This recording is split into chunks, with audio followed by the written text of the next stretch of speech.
ప్రియమైన వాళ్ళారా, ప్రభువైన యేసుక్రీస్తు నామములో ఈ యొక్క ఉదయకాల సమయాన మీ అందరికీ నాకు హృదయపూర్వక వందనాలు తెలుపుకుంటున్నాను. ఈరోజంతా కూడా మీరు చేయబోయే అన్ని విషయాల్లో దేవుని హస్తము మీకు తోడయ్యుండి మీకు జయాన్ని కలుగజేయును గాక. ప్రియులారా, ఫిలిప్పీ పత్రిక 3వ అధ్యాయము 13వ వచనం ఇలా చెప్పుచుంది, వెనుకున్న వాటిని మరచి ముందున్న వాటి కొరకు వేగిరపడుచు అనేటువంటి మాటను ఇక్కడ మనం చదువుతున్నామండి. ప్రియులారా, ఈ యొక్క మాట అపోస్తలుడైన పౌలు భక్తుడు ఫిలిప్పీ పట్టణం అనేటువంటి పట్టణంలో ఉన్నటువంటి ఆ యొక్క సంఘానికి ఆయన ఒక లేఖగా ఈయన ఈ యొక్క సంఘటనలో ఆయన రాస్తున్నాడు. ప్రియులారా, ఆయన చాలా విషయాలను వారికి ఒక దేవుని యొక్క సలహాగా ఆలోచనగా ఆయన రాస్తున్నాడు. అందులో ఆయన ఒక ప్రాముఖ్యమైనటువంటి ఒక సంగతిని ఆయన రాస్తున్నాడు అండి. ఏంటంటే, నీ ప్రియమైన దేవుని బిడ్డ, నీకు దేవుడు నీ ముందు ఉంచి ఉన్నటువంటి బహుమానాన్ని నువ్వు పొందుకోవాలంటే నీవు వెనుకున్న వాటిని మరచి ముందున్న వాటి కొరకు నువ్వు వేగిరపడాలి. ముందున్న వాటి వైపు నీ యొక్క చూపు ఉండాలి. నీ యొక్క గురి వైపు మాత్రం నీ యొక్క దృష్టి ఉంటే మాత్రమే నువ్వు బహుమానాన్ని పొందుకోగలవని చెప్పి ఆయన ఈ యొక్క సంఘస్థులకు ఆయన రాస్తున్నాడు. ప్రియులారా, ఇప్పుడు మన జీవితంలో కూడా మనకు ముందుగా అనేక ఆశీర్వాదాలను, బహుమానాలను దేవుడు ఆయన ఉంచి ఉన్నాడండి. శ్రేష్టమైనటువంటి, మనం ఊహించలేనటువంటి బహుమానాలు, ఆశీర్వాదాలు దేవుడు మనకు ముందుగా ఉంచి ఉన్నాడు. కానీ సాతానుడు ఏం చేస్తున్నాడంటే, కొన్నిసార్లు ఆ యొక్క బహుమానాన్ని నేను పొందుకోకూడదని చెప్పి అతడు ఎలాగన్నా మనకు ఆశీర్వాదాన్ని అడ్డుపరచాలని చెప్పి మన జీవితంలో గతంలో జరిగినటువంటి చేదైన అనుభవాలను జ్ఞాపకం చేస్తుంటాడు.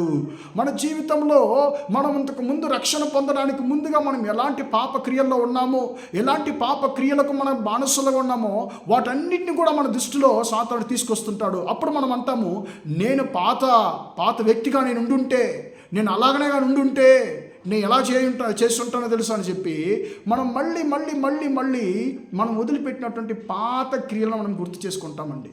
మళ్ళీ కొంతమంది ఏం చేస్తారంటే, వారి జీవితంలో గతంలో జరిగినటువంటి చేదైనటువంటి అనుభవాలు కలిగినటువంటి క్రియలను వారు మళ్ళీ గుర్తు చేసుకుంటూ ఉంటారు. అప్పుడు ఏమవుతుందంటే ప్రియులారా, ఇలాంటి వారు దేవుడు వారికి ముందుగా ఉంచున్నటువంటి బహుమానాన్ని పొందుకోవడానికి గురి వైపు వారు వేగంగా పరిగెత్తలేరు. ఆ యొక్క బహుమానాన్ని వారు కోల్పోయేటువంటి అవకాశం ఉంది అని చెప్పి ప్రియులారా పరిశుద్ధ గ్రంథము మనకు తెలియజేస్తుంది. ప్రియులారా, స్తెఫను అపోస్తల కార్యము 7వ అధ్యాయం 39వ వచనంలో స్తెఫను ఆయన మరణించడానికి ముందుగా అనేక కార్యాలు ఆయన మాట్లాడుతున్నాడు. ప్రియులారా, అందులో ఆయన ఇశ్రాయేలు గురించి ఒక ప్రాముఖ్యమైనటువంటి సంగతిని ఆయన మాట్లాడుతున్నాడు. ఆయన ఏం మాట్లాడుతున్నాడు? ఆ యొక్క ఇశ్రాయేలుకు దేవుడు మంచి ఒక శ్రేష్టమైనటువంటి కనాను దేశానికి వారిని తీసుకుని పోవడానికి మోషేని దేవుడు పంపించాడు. కానీ ఈ మోషేకి మన యొక్క పితరులు లోబడ్డానికి వారు మనస్సు లేని వారుగా తమ హృదయములలో ఐగుప్తుకు తిరిగారు అనేటువంటి మాటను అపోస్తల కార్యం 7వ అధ్యాయం 39వ వచనంలో మనం చూడగలం. ప్రియులారా, ఇప్పుడు వారి యొక్క జీవితం ఉన్నది అని ఒకసారి మనము గుర్తు చేసుకుంటే ప్రియులారా, ఇశ్రాయేలు దేవుడు బానిస జీవితం నుంచి వారిని శ్రేష్టమైనటువంటి ఒక దేశానికి, పాలు తేను అక్కడ పారుతున్నటువంటి కనాను దేశానికి వారిని దేవుడు నడిపించుకెళ్ళాలని చెప్పి వారిని విడిపిస్తున్నాడు. కానీ వారు దారిలో అరణ్యంలో చిన్న సమస్యలు వచ్చినప్పుడు వెంటనే వారికి ఏది జ్ఞాపకం వస్తుందంటే ఐగుప్తు దేశమే జ్ఞాపకం వస్తుంది. అరే, ఐగుప్తులో మనం అలాగున్నాము, అరే ఐగుప్తులో మనం ఎలాగున్నాము, అరే ఐగుప్తులో మనం ఎలా అలా భోంచేసామని చెప్పి అప్పుడప్పుడు వారు ఐగుప్తు దేశాన్నే వారు తమ హృదయంలో జ్ఞాపకం చేసుకుంటూ ఉంటున్నారు. దీన్నే స్తెఫను గారు అంటున్నారు, తమ హృదయములలో ఐగుప్తుకు తిరిగారు. ప్రియులారా, వాళ్ళు నిజంగానే ఐగుప్తుకు తిరిగారంటే లేదు, ఐగుప్తుని విడిచిపెట్టారు. కానీ ఐగుప్తు యొక్క ఆలోచనలు, ఐగుప్తులో జరిగినటువంటి ఆలోచనలు, సంగతులు, ఆ యొక్క ఐగుప్తులో ఉన్నటువంటి సుఖభోగాల్ని ప్రియులారా వారు మర్చిపోలేకపోతున్నారు. అక్కడ సుఖభోగాలు ఉన్నా కూడా అవి శాశ్వతం లేనివి. ఇప్పుడు శాశ్వతమైనటువంటి ఆశీర్వాదం దేవుడు వారు ముందుంచున్నాడు. కానీ వారు ఏం చేస్తున్నారంటే గతాన్నే తిరిగి చూస్తున్నారండి, గతాన్నే తిరిగి చూస్తున్నారు. అందువలన ప్రియులారా, ఆ యొక్క ఐగుప్తు దేశం నుంచి బయలుదేరినటువంటి సంతతి వారిలో యెహోషువ, కాలేబు తప్ప వీరు ఎవ్వరు కూడా వారికి ముందున్నటువంటి యొక్క బహుమానము అనేటువంటి ఆ కనాను దేశాన్ని వారు స్వతంత్రించుకోలేకపోయారండి. వారికి ముందున్నటువంటి బహుమానాన్ని వారు అందరూ కోల్పోయారు. ఇద్దరు మాత్రమే స్వతంత్రించుకోగలిగారు. ప్రియరా, మోషే, అహరోన్లు కూడా ఆ యొక్క కనాను దేశానికి ప్రవేశించలేకపోయారండి. కారణం ఎందుకంటే తమ హృదయములలో, ఆ యొక్క ఇశ్రాయేలీలు తమ హృదయములలో అప్పుడప్పుడు వారు తిరిగి చూసేటువంటి అనుభవం గలవారుగా ఉన్నారు.